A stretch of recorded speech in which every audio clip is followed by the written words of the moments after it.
The dust hadn't even settled when Josephine Crawford realized everything she had worked for was gone.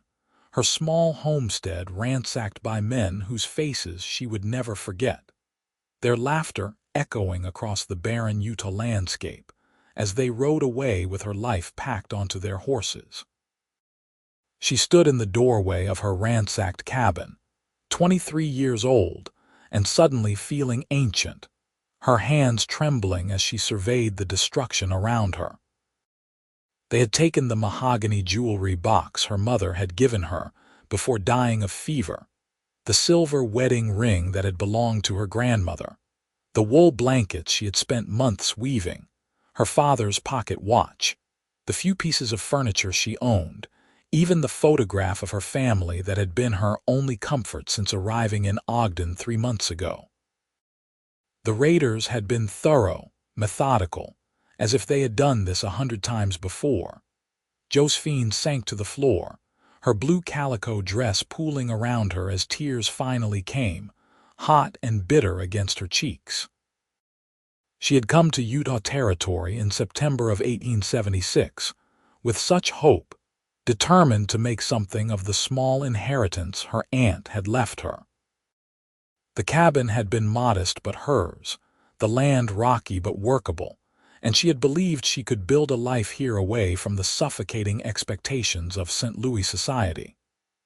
Now, she had nothing but the dress on her back and the empty shell of a building that mocked her dreams. She didn't hear the horse approach until its shadow fell across the threshold. Josephine's head snapped up, fear coursing through her veins as she scrambled backward. A man stood silhouetted in the doorway, tall and broad-shouldered, his hat blocking the late afternoon sun. For a terrible moment she thought the raiders had returned. "Madam, I don't mean you any harm," the man said, his voice low and steady. He removed his hat, revealing dark hair and a face weathered by sun and wind. His eyes were an unusual shade of gray-green, like sage after rain, and they held genuine concern as he took in the scene before him. "I'm Lucas Morgan. I was tracking some cattle thieves when I saw what happened here. Are you hurt?" Josephine shook her head, finding her voice. "They took everything, every single thing I owned." The words came out broken, and she hated how weak she sounded, but the reality was crushing her. "I don't even know who they were." Lucas stepped inside carefully, as if approaching a wounded animal. He was perhaps 27 or 28, she guessed, with the lean build of someone who spent their life in the saddle. His clothing was worn but clean, his gun belt sitting low on his hips in the practiced manner of someone who knew how to use it. "How many were there?" "5 men. They wore bandanas over their faces, but I saw their horses. A paint, 2 bays, a gray and a black with white stockings. The one on the black seemed to be their leader." Josephine wiped at her eyes, angry at herself for crying in front of a stranger. "They rode northwest when they left, maybe 20 minutes ago." Lucas's jaw tightened. "That would be the Garrett gang. They've been terrorizing homesteaders from here to the Wyoming border for the past 6 months. Marshall in town is too scared to go after them, and the territorial governor doesn't seem to care much about folks trying to make an honest living out here." He crouched down so he was at her eye level, and she saw something fierce in his expression. "Miss, what's your name?" "Josephine Crawford." "Miss Crawford, I'm going after them. I'm going to get your things back." He said it simply, as if it were the most natural thing in the world, as if he weren't proposing to chase down 5 armed men alone. Josephine stared at him. "That's insane. You'll get yourself killed. You don't even know me. Why would you risk your life for a stranger's belongings?" Lucas stood, settling his hat back on his head. "Because it's the right thing to do, and because nobody else will. These men have been preying on people too long, taking what isn't theirs, destroying lives for their own gain. Someone needs to stop them." He paused, and something softer entered his voice. "And because I can see what those things mean to you, this isn't just about property. They took your memories, your family's legacy. That matters. She pushed herself to her feet, surprised by how tall he was up close. You could die. Maybe. But I'm good at what I do, Miss Crawford. I've been tracking men and animals across this territory for 12 years, ever since my father's ranch was foreclosed on and I had to make my own way. I know these mountains, these valleys, every water source and hiding spot. The Garrett gang is bold, but they're not smart. They'll head to their usual camp near Echo Canyon, thinking nobody will follow. He walked to the door, then turned back. Do you have somewhere safe to stay? Family in town? Josephine shook her head. I know the woman who runs the boarding house. Mrs. Patterson. She might let me work in exchange for a room until I can figure out what to do. Go to her. Tell her Lucas Morgan sent you and that I'll pay for your room until you're back on your feet. He pulled a small leather pouch from his vest and placed it on the windowsill. That should cover a week or two. I can't accept your money, Josephine protested, even as her pride warred with her desperation. You're already doing too much. You can pay me back when I return with your things.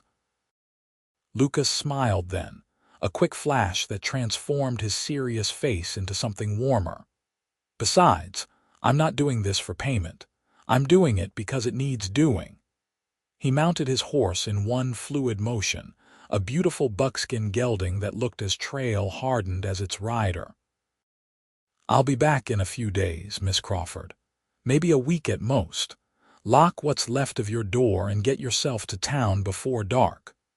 Josephine watched him ride away, her heart a confusing tangle of hope and disbelief.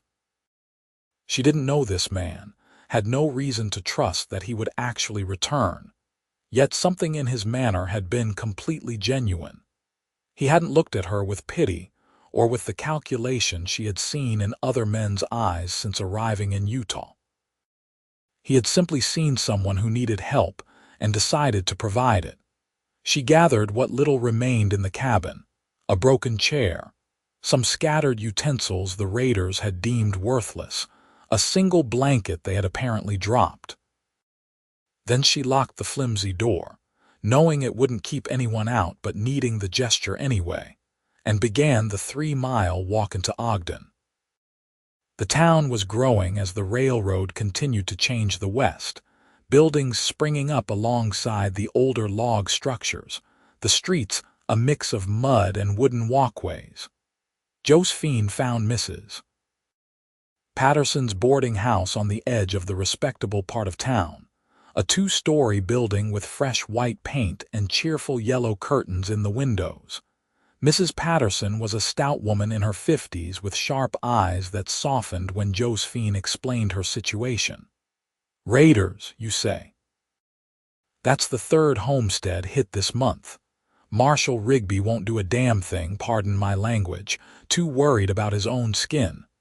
She looked Josephine up and down, assessing. Lucas Morgan vouched for you. He said he would pay for my room, but I'd rather work for it if you have anything I could do. Can you cook? Yes, madam, and clean, mend, whatever you need. Mrs. Patterson nodded. I could use help with the morning meals and the laundry. Room and board in exchange for 6 hours of work a day. That suit you? Relief flooded through Josephine. Yes, thank you so much. Don't thank me yet, I work my girls hard. But Mrs. Patterson's eyes were kind as she showed Josephine to a small room under the eaves, clean and simply furnished with a bed, a washstand, and a trunk for belongings Josephine no longer possessed. Lucas Morgan is a good man, one of the few decent ones left in this territory. If he said he'd get your things back, he'll do it or die trying. That's just who he is. You know him well. Well enough. He brought in a horse thief who'd stolen my brother's mare 2 years back. Wouldn't accept a penny of reward money, just asked for a hot meal. He's been drifting since his father lost their ranch, taking odd jobs, tracking for the law when they actually want to enforce it, helping folks who need it. Good man, but lonely. You can see it in his eyes. Mrs. Patterson moved toward the door. "Get yourself cleaned up. Supper's at 6, and I expect you'll be hungry." Josephine was indeed hungry, having eaten nothing since dawn. She washed her face and hands in the basin, wishing she had a change of clothes, then made her way downstairs. The dining room was full of boarders, mostly men who worked on the railroad or in the local businesses, a few women who looked like school teachers or shop clerks. The food was simple but plentiful, and Josephine ate more than was probably ladylike, too exhausted to care. That night, lying in the unfamiliar bed, she thought about Lucas Morgan riding into the mountains after 5 dangerous men. She prayed, something she hadn't done much since her mother died, asking whatever God might be listening to keep him safe. A stranger had shown her more kindness in one afternoon than most people had in her entire life, and the thought of him dying for her belongings made her chest ache. Lucas pushed his horse hard through the twilight, following the trail the raiders had left. They hadn't bothered to cover their tracks, confident in their immunity from consequences. He could read the story in the disturbed earth and broken vegetation. 5 horses moving fast, heavily laden with their stolen goods. His jaw clenched every time he thought about Josephine Crawford's face, the devastation in her blue eyes, the way her hands had shaken as she surveyed her destroyed home. He had been tracking cattle thieves, as he'd told her, when he'd spotted the smoke from her chimney being extinguished too early in the day. Something had made him investigate, some instinct that had served him well over the years. Finding her there, trying to hold herself together in the ruins of her life, had sparked something in him he hadn't felt in a long time. Anger, yes, but also a fierce protectiveness that surprised him with its intensity. Lucas made camp as full darkness fell, not wanting to risk his horse on the rocky terrain. He built no fire, eating jerky and hardtack as he studied the stars and planned his approach. The Garrett gang used Echo Canyon as a base because it offered multiple escape routes and good visibility of anyone approaching. Taking them by surprise would be nearly impossible, but Lucas had never been one to do things the easy way. He thought about Josephine as he settled against his saddle for a few hours of sleep. She was beautiful, he couldn't deny that, with her dark hair and clear blue eyes, but it was more than physical attraction that had made him promise to help her. There was a strength in her, visible even in her lowest moment. She hadn't begged or manipulated, just stated the facts and accepted what had happened. That kind of resilience was rare, and Lucas found himself wanting to know more about her, to understand what had brought a woman alone to the Utah territory, to discover what dreams had been crushed along with her belongings. He woke before dawn and was riding again as the sun painted the eastern sky in shades of rose and gold. The trail led deeper into the mountains, past granite cliffs and stands of aspen that shimmered in the morning breeze. By midday, he had reached Echo Canyon, and he dismounted to scout on foot, leaving his horse hidden in a copse of trees.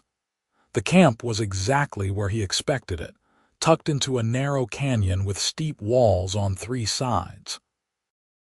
Lucas counted 5 horses and saw 4 men lounging around a fire, drinking what looked like whiskey despite the early hour.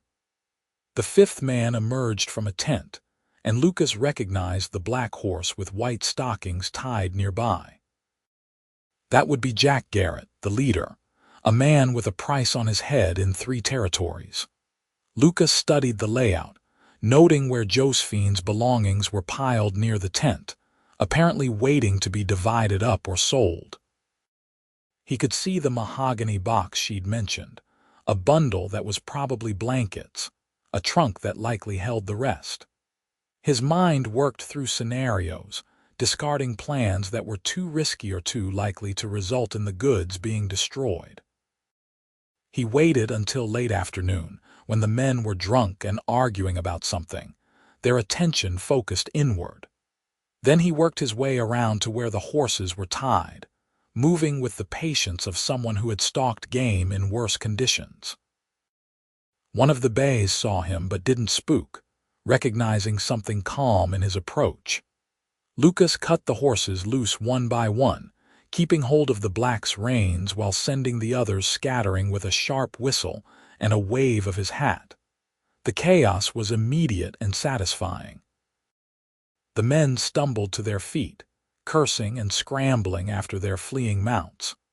Lucas used the distraction to grab Josephine's trunk and the bundle of blankets, hauling them to where his own horse waited. It took 3 trips, his heart pounding each time, but the raiders were too drunk and disorganized to notice him in the confusion. He had almost everything loaded when Jack Garrett appeared, his gun drawn and murder in his eyes. "You got some nerve, friend." Lucas straightened slowly, his hand near his own weapon. "Just taking back what you stole from an innocent woman. No need for this to get bloody." "That's where you're wrong." Garrett's smile was ugly. "We take what we want out here. That's how it works. You're either strong or you're prey. And you prey on women alone in their homes." Lucas kept his voice steady, his eyes locked on Garrett's. "That make you feel strong?" Garrett's face flushed with anger, and his finger tightened on the trigger. Lucas moved faster, years of practice making his draw smooth and quick. 2 shots rang out almost simultaneously. Lucas felt a burning pain across his ribs as he dove to the side, but his own shot had been true. Garrett went down hard, his gun falling from his hand. The other raiders, having caught some of their horses, saw their leader fall and apparently decided discretion was the better part of valor. They rode off at speed, leaving Garrett behind. Lucas approached carefully, kicking the gun away, but the man was already dead, his eyes staring sightlessly at the sky. Lucas pressed a hand to his side, feeling blood seep through his shirt. The bullet had gouged a furrow along his ribs, painful but not serious. He had been lucky. He bound the wound with strips torn from his spare shirt, then finished loading Josephine's belongings onto his horse and Garrett's black, which he figured he'd earned. The sun was setting as he started back toward Ogden, leading both horses and hoping he could stay in the saddle long enough to reach town. The journey back took 3 days instead of 2. Lucas had to stop frequently to rest, his wound draining his strength despite his best efforts to ignore it. He shot a rabbit and forced himself to eat it, knowing he needed his strength. At night, shivering despite the blankets he'd wrapped himself in, he thought about Josephine waiting in Ogden, wondering if he would return. He had made her a promise, and Lucas Morgan kept his promises no matter what it cost him. On the afternoon of the 4th day after leaving Josephine, he rode into Ogden, swaying slightly in the saddle. People stopped to stare at the dusty, blood-stained man leading a second horse piled high with belongings. Lucas made it to Mrs. Patterson's boarding house through sheer determination, dismounting carefully and tying both horses to the rail. He had just raised his hand to knock when the door flew open and Josephine stood there, her eyes wide with shock. "Lucas, you're hurt. Oh God, you're bleeding." She was at his side immediately, her arm around his waist, supporting him even though she was much smaller. "Mrs. Patterson, I need help." "I got your things," Lucas said, suddenly feeling very tired. "All of it, I think. Didn't have time to make an inventory." "I don't care about the things, you fool. You're shot." But there were tears running down Josephine's face as she said it, and her grip on him was fierce, as if she could keep him standing through Will alone. Mrs. Patterson appeared with 2 of her other boarders, and together they got Lucas inside and onto a settee in the parlor. Someone went for the doctor while Josephine knelt beside him, her hands fluttering uselessly before she seemed to gather herself. "Where are you hurt?" "Just a graze along the ribs. Looks worse than it is." But even as he said it, the The room was starting to spin in a concerning way. "Don't you dare pass out on me, Lucas Morgan." Josephine's voice was fierce. "You don't get to ride off like some knight-errant, get yourself shot, return everything I owned, and then die in a boarding house. Do you hear me?" Lucas found himself smiling despite everything. "Yes, madam, I hear you." Then the darkness rose up and claimed him anyway. He woke in an unfamiliar room with sunlight streaming through lace curtains. His side ached with a deep, angry throb, but his head was clear.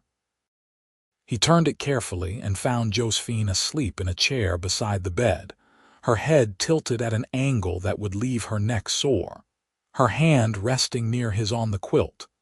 Lucas studied her in the morning light. She looked exhausted, with shadows under her eyes and her dark hair escaping from its pins.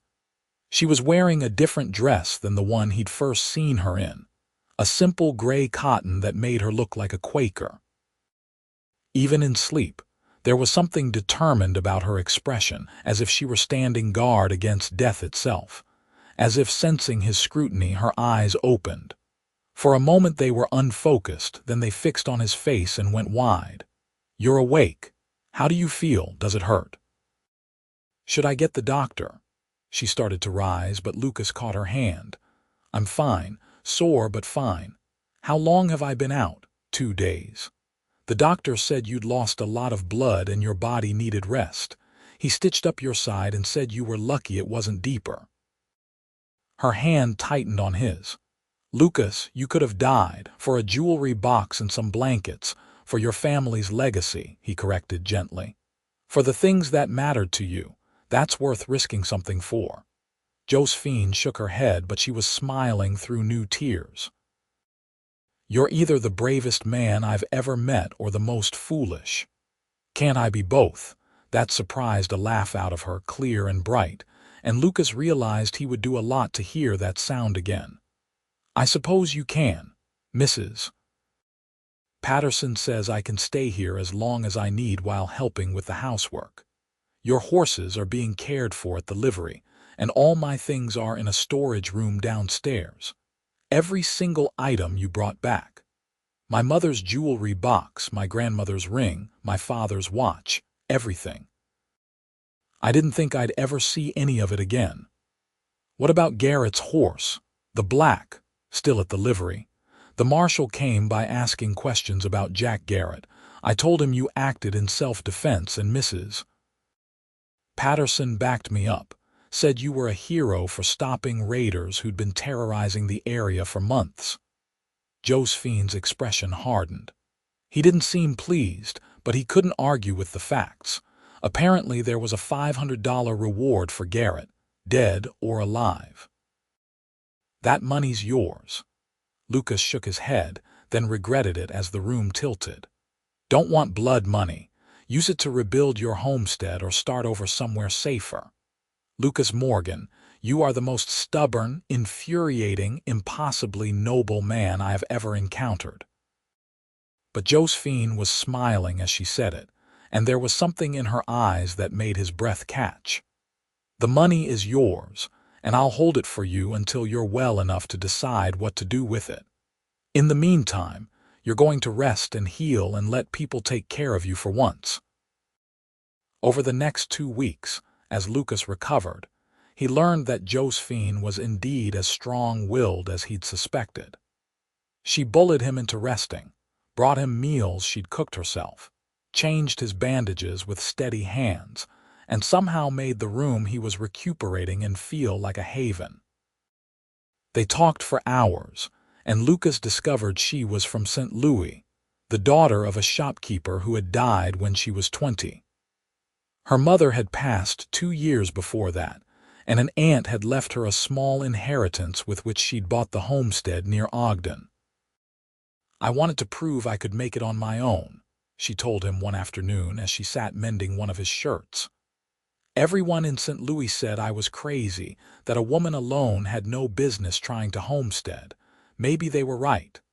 "They weren't," Lucas said firmly.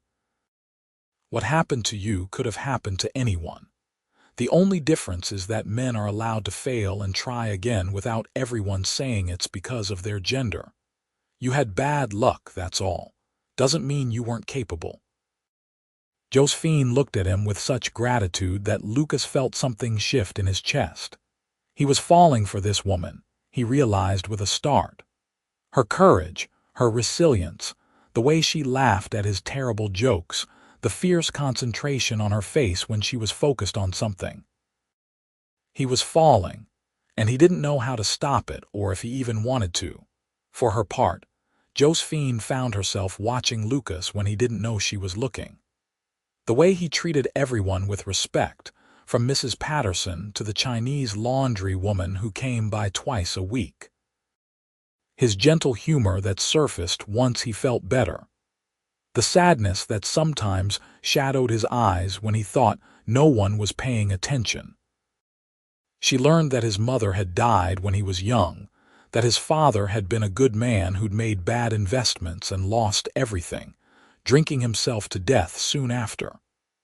Lucas had been 15, suddenly alone in a territory that ate people up and spat them out. "You've been taking care of yourself since you were younger than I am now," Josephine said quietly one evening. They were sitting in the parlor, Lucas finally strong enough to be out of bed, the other boarders having retired for the night. "When do you get to rest?" "When does someone take care of you?" Lucas looked surprised by the question. "I rest when I need to, and I can take care of myself just fine." "That's not what I asked."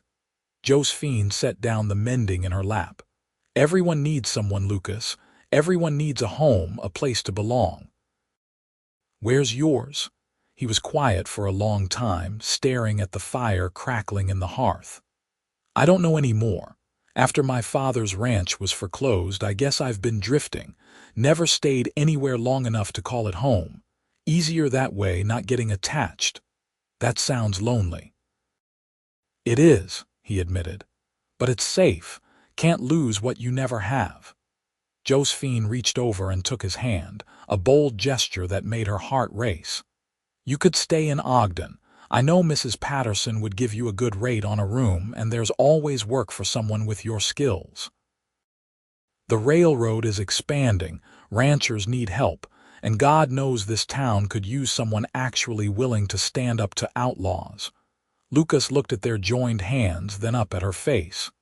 "Is that what you want, for me to stay?" "Yes," Josephine said simply.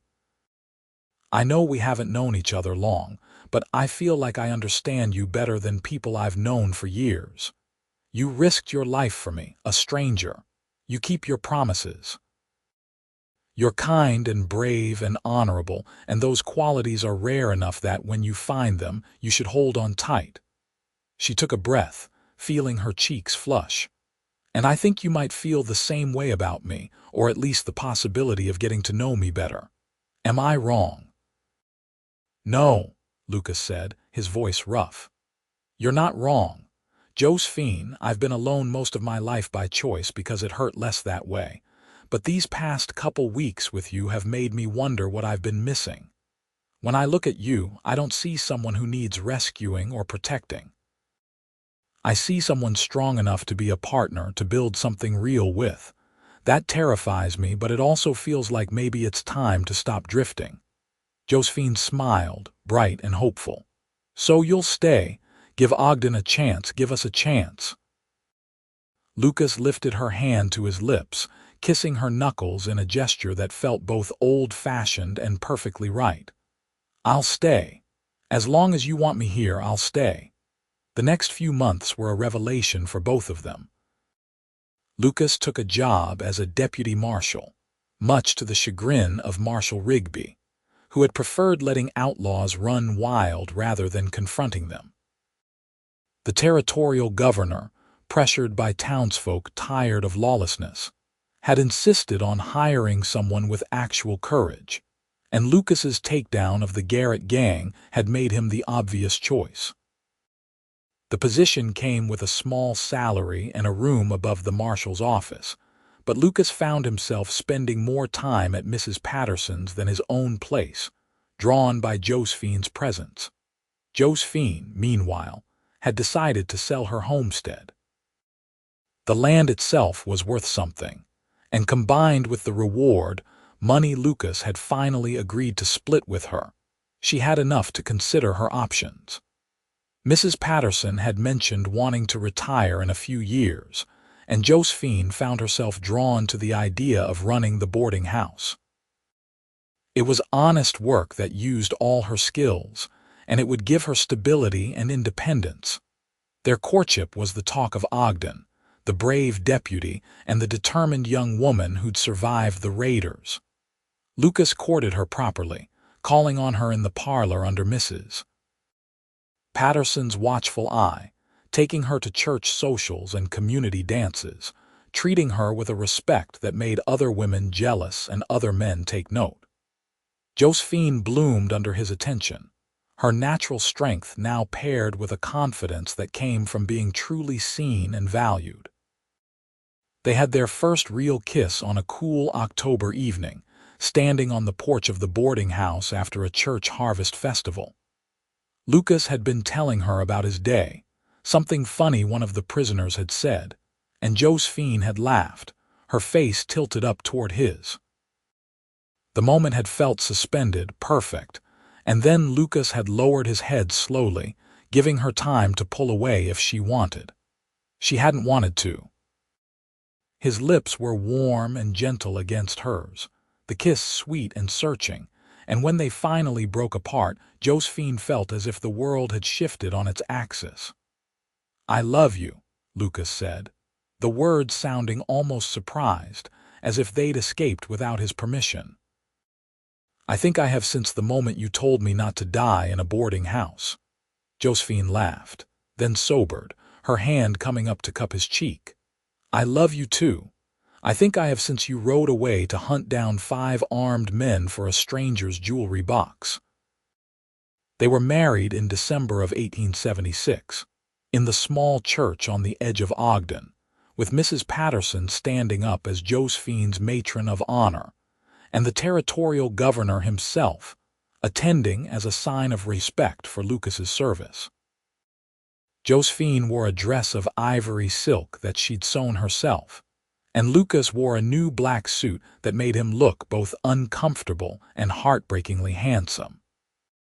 When they exchanged vows, their voices were steady, their eyes locked on each other, and everyone present could feel the love that bound them together. Mrs. Patterson gifted them the small house next to the boarding house, a 2-bedroom cottage she'd used for storage. It needed work, but Lucas and Josephine threw themselves into making it a home. They painted walls, repaired the roof, built new furniture from lumber Lucas hauled from the mill. Josephine hung her mother's jewelry box on the mantel in the parlor, her grandmother's ring now on her own finger where it belonged. Her father's watch sat in a place of honor, a reminder of family and legacy and the things worth fighting for. Their first year of marriage was not without challenges. Lucas's work as deputy marshal was dangerous, and Josephine learned to live with the fear that came each time he walked out the door. There was a shootout with cattle rustlers in February that left Lucas with a bullet wound in his shoulder, and Josephine discovered that her own strength had limits when she saw him bloody and pale. She cried for hours after the doctor left, and Lucas held her with his good arm, murmuring reassurances that she only half believed. "You can't leave me," she said fiercely against his chest. "We just started building our life together. You promised to stay." "I'm not going anywhere," Lucas assured her. "Takes more than a shoulder wound to get rid of me. You're stuck with me, Josephine Morgan." Josephine pulled back to look at him, her eyes still wet with tears. "Promise me you'll be more careful. Promise me you won't take unnecessary risks." "I promise to be as careful as I can while still doing my job. That's the best I can offer." Lucas wiped her tears away with his thumb. "But I promise that I will always, always fight to come back to you. You're my home, Josephine. You're what I come back to." As spring turned to summer and then fall again, They settled into a rhythm that felt right.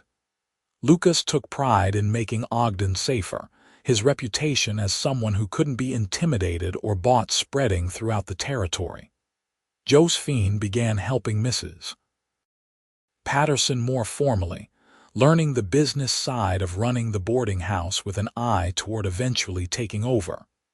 They talked about the future over dinner each night, about the children they wanted, the life they were building together. In the spring of 1878, Josephine discovered she was pregnant. She told Lucas one evening after supper, nervous despite knowing he wanted children. His reaction was everything she could have hoped for. He picked her up and spun her around, laughing with pure joy, then set her down carefully as if she were made of glass. "A baby," he said wonderingly. "We're going to have a baby. Are you happy?" Josephine asked, even though his expression made the answer obvious. "Happy doesn't begin to cover it." Lucas pulled her close, his hand splaying protectively over her still flat stomach. "You've given me everything, Josephine. A home, a purpose, love, and now a family. I don't know what I did to deserve all this, but I thank God for it every day." Their son was born in December of 1878, a healthy baby with Lucas's gray-green eyes and Josephine's dark hair. They named him Samuel Crawford Morgan, after Josephine's father, and Lucas cried when he first held him, overwhelmed by the trust and responsibility of this tiny life. Josephine watched her husband cradle their son with infinite gentleness, and her heart felt so full she thought it might burst.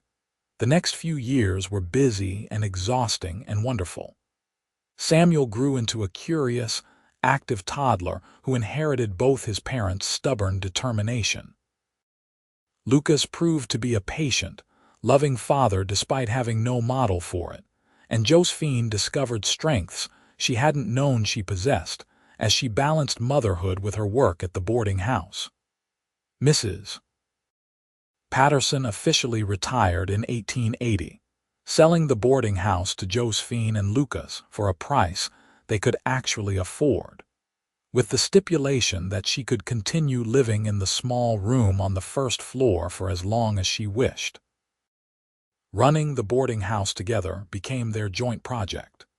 Lucas handled the heavy maintenance and dealt with any troublesome guests, while Josephine managed the daily operations and finances. They made a good team, anticipating each other's needs, supporting each other through difficulties, celebrating successes together.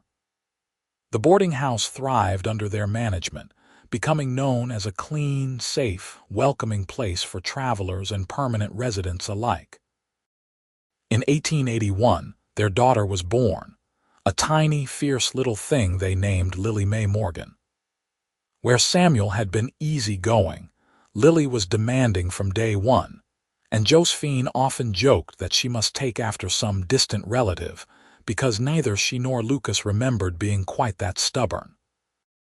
Lucas was hopelessly in love with his daughter, wrapping her around his finger from the moment she first smiled at him. Watching him with their children, Josephine often thought about the lonely, drifting man he'd been when they met, and marveled at the transformation love had wrought. Lucas, for his part, still sometimes woke in the middle of the night amazed at his life. He would slip out of bed and walk through their house, checking on the children sleeping in their rooms, looking at the photographs on the walls, touching the furniture they'd built together. Then he would return to bed and watch Josephine sleep, her face peaceful in the moonlight, and think about the day he'd found her in her ransacked cabin. If he had ridden past, if he hadn't investigated, if he hadn't decided to go after those raiders, none of this would exist. It was a sobering thought, how easily happiness could be missed. In 1883, Lucas was offered the position of marshal when Marshal Rigby finally resigned under pressure. It came with better pay and more responsibility, and Lucas discussed it extensively with Josephine before accepting. She supported his decision, proud of what he'd accomplished, but also acutely aware of the increased danger. They agreed that Lucas would hire 2 new deputies to share the load, and that he would be more selective about which situations required his personal involvement. The years rolled forward, bringing changes both large and small. Ogden continued to grow as the railroad expanded, transforming from a rough frontier town into a proper city. The boarding house expanded too, Lucas building an addition that added 4 more rooms for guests. Samuel started school, showing an aptitude for reading and mathematics that delighted his parents. Lily proved to be fearless, climbing trees and catching frogs with the boys, refusing to be confined by expectations of proper behavior for little girls. In 1885, on a crisp autumn morning much like the one when they'd first met 9 years earlier, Josephine stood on the porch of the boarding house watching Lucas play with their children in the yard. Samuel, now 7, was teaching Lily how to throw a ball, his patience with his sister showing maturity beyond his years. Lucas was building something with blocks that kept collapsing, making the children shriek with laughter each time. Mrs. Patterson came to stand beside Josephine, her hair now completely white, her movements slower but her mind still sharp. "You've built something good here," the older woman said. "Not just the business, but the family, the life. You should be proud." "I am," Josephine said. "But I also remember how close I came to losing it all before it even began.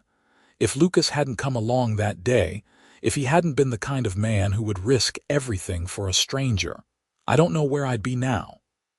"Probably doing just fine," Mrs. Patterson said pragmatically. "You're strong enough to have survived anything. But yes, you're lucky you found each other. That kind of love, the kind built on respect and genuine partnership, that's rare. Hold on to it." "I intend to." Josephine watched Lucas look up and smile at her, that same warm smile that still made her heart skip. "Every single day, I intend to hold on to it." That night, after the children were asleep and the last boarding house guest had retired to their room, Lucas and Josephine sat together in their parlor. The mahogany jewelry box still sat on the mantel, now joined by children's drawings and photographs, and all the accumulated treasures of a full life. Lucas had his arm around Josephine, her head resting on his shoulder, and they were simply enjoying the quiet companionship of 2 people who knew each other completely. "You ever think about that day?" Josephine asked. "When we met?" "All the time," Lucas admitted. "I think about how different my life would be if I hadn't stopped, if I hadn't decided to go after those raiders. I'd probably still be drifting, taking odd jobs, sleeping under the stars more often than under a roof. Alone. I think about it too. About standing in that empty cabin feeling like my life was over. And then you appeared, like something out of a story, and everything changed." Josephine tilted her head to look up at him. "You gave me back more than my belongings that day, Lucas. You gave me back my faith in people, in goodness, in the possibility of building something real. You gave me a future." "You gave me those things too," Lucas said softly. "A home, a family, a reason to stop running. I spent so many years protecting myself from loss by refusing to have anything worth losing. You taught me that's not living, that's just existing. Real life, the kind worth having, requires risk and vulnerability and trust. You taught me how to be brave in a completely different way than I'd ever been before." They kissed then, a kiss that held 9 years of shared history, of challenges overcome and joys celebrated, of a love that had been tested and proven strong. When they finally pulled apart, both were smiling. "I love you, Josephine Morgan," Lucas said. "More than I thought it was possible to love another person. You're my home, my heart, my everything." "I love you too, Lucas Morgan. You're my hero, my partner, my forever." Josephine reached up to touch his face, tracing the lines that time and sun and laughter had etched there. Thank you for stopping that day. Thank you for going after those raiders. Thank you for being the kind of man who keeps his promises. Thank you for being the kind of woman worth making promises to, Lucas replied. As winter approached and 1885 drew to a close, the Morgan family prepared for the holidays with enthusiasm. Josephine and the children spent afternoons baking cookies and making decorations, the house filling with the scents of cinnamon and pine. Lucas brought home a Christmas tree he'd cut himself from the mountains, and they decorated it together, Samuel lifting Lily so she could place the star on top. On Christmas morning, gathered around the tree with their children exclaiming over simple gifts, Lucas and Josephine exchanged a look of perfect understanding. They had come so far from that terrible day when raiders had taken everything. They had built something beautiful and lasting from the ashes of that loss, proving that even the worst circumstances could lead to unexpected blessings. The years continued to unfold in a pattern of work and joy, challenges and triumphs.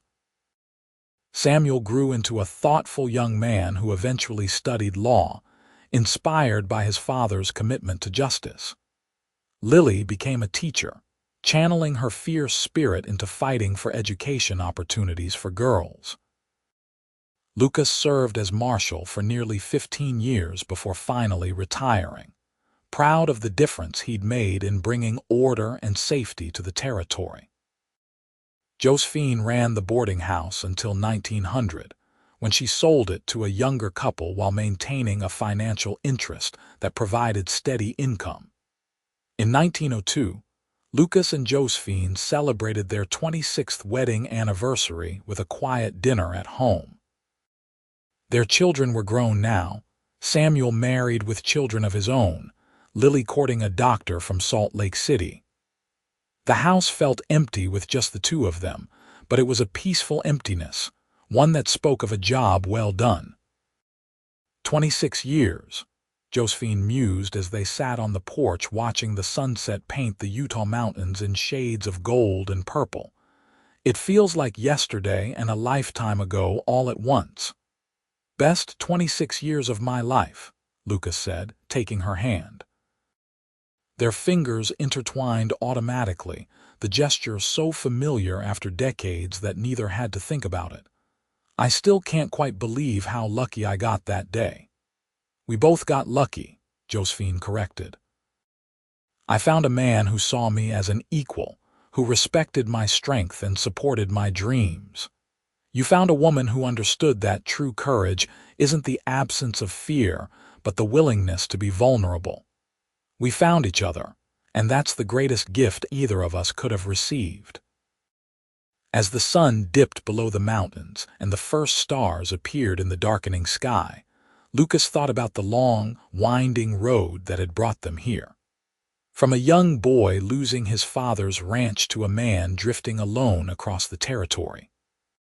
From a moment's decision to investigate smoke from a stranger's chimney to the choice to risk everything to recover stolen belongings. Every decision, every risk, every moment of courage had led to this, to a life rich with love and meaning and purpose. No regrets. He asked Josephine, as he had so many times over the years. Not a single one, she answered, as she always did. Then she smiled, that bright, wonderful smile that had captured his heart so long ago. Well, maybe one tiny regret. What's that? That I didn't kiss you the day you brought my things back, before you passed out. I wasted several whole days I could have been kissing you.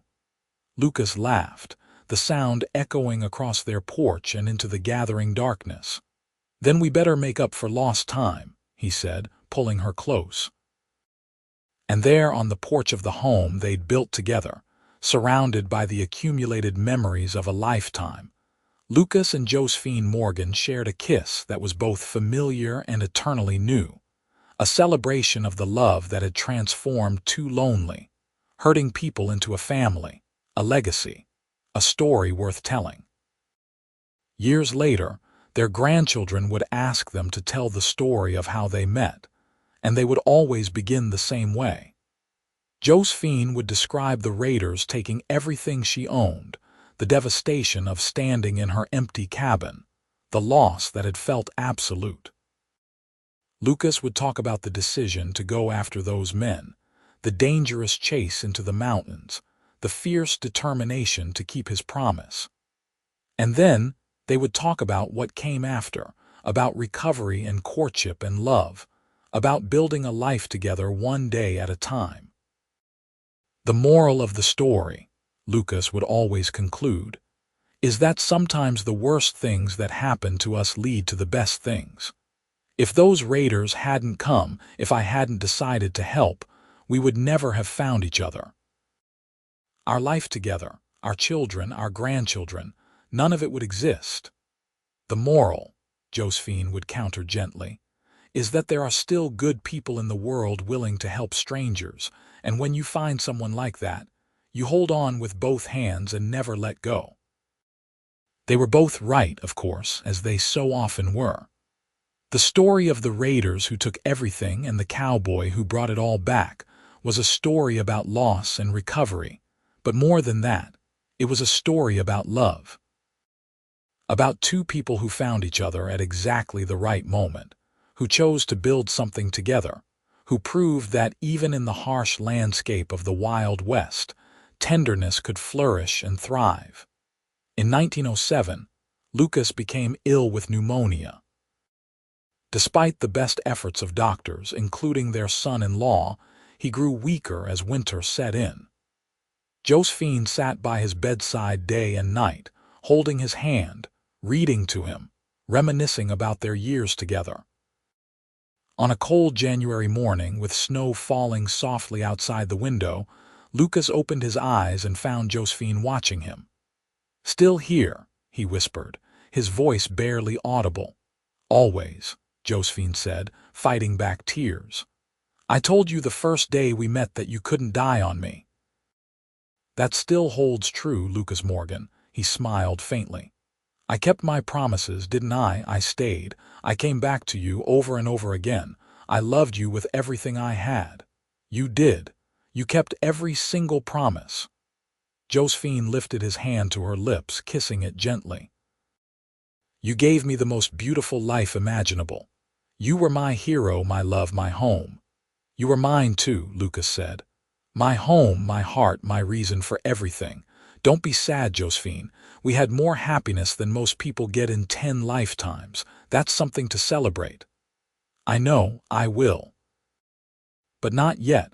First I need to be sad that you're leaving me. Not leaving, just going ahead to save us a good spot." His eyes were starting to close, his breathing shallow. "Love you, Josephine Crawford Morgan. Always have, always will." "I love you too, Lucas, forever and always." He died peacefully, with the afternoon sun streaming through the window and Josephine's hand in his. A gentle smile on his face that spoke of a life well lived, and a love that had never faltered. Josephine sat with him for a long time after he was gone, memorizing every detail of his face, remembering every moment of their 31 years together. At the funeral, attended by what seemed like half of Ogden, their children spoke about their father's courage and kindness, his dedication to justice, his absolute devotion to family. Friends and former deputies told stories about his fairness and integrity. But it was Josephine who gave the final eulogy, standing straight and strong despite her grief. "Lucas Morgan was a good man in a world that didn't always value goodness," she said, her voice carrying clearly through the church. "He was brave, but more importantly, he was kind. He stood up for people who couldn't stand up for themselves.